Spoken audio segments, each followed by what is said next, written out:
si Kathleen Hilario at ngayon po ay magluluto po tayo ng ginisang ampalaya. Ito po ang ating mga sangkap. Bawang, sibuyas, kamatis.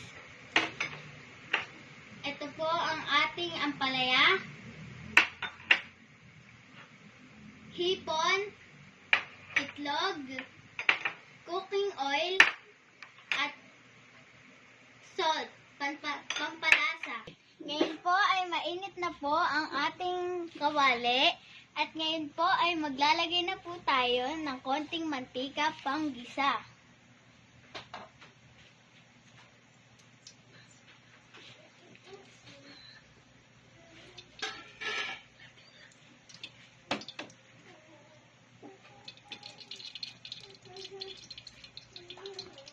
At maglalagay na po tayo ng panggisa na bawang.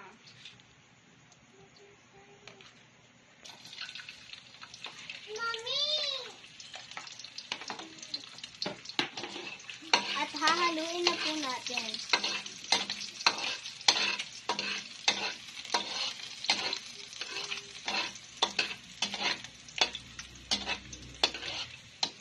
At lalagay na po natin ang ating sibuyas.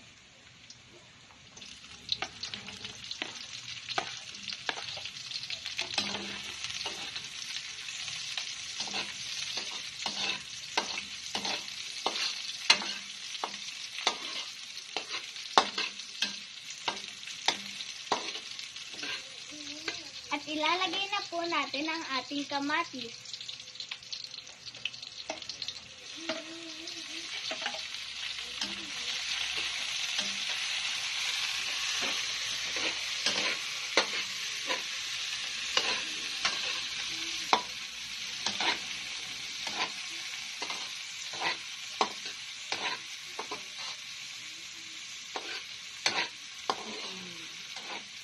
Ngayon po ay ilalagay na po natin ang pangsahog na hipon.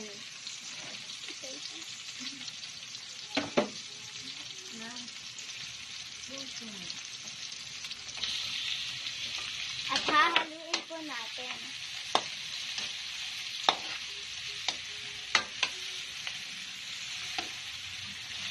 At ngayon po ay ilalagay na po natin ang sahog nating ampalaya.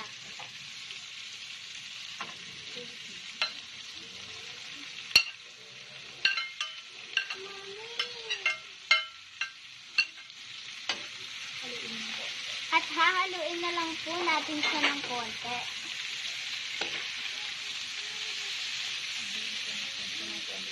At lalagyan po natin siya ng konting asin, pampalasa.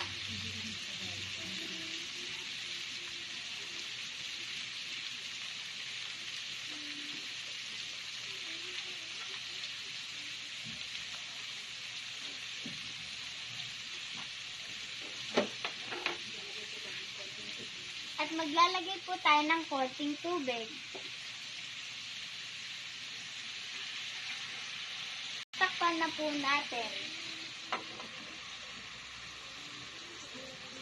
At ngayon po ay bubuksan na natin at lalagyan na po natin siya ng itlog.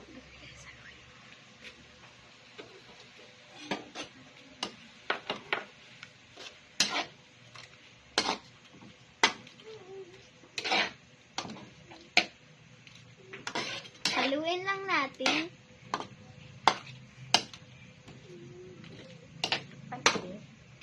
At takpan ulit natin.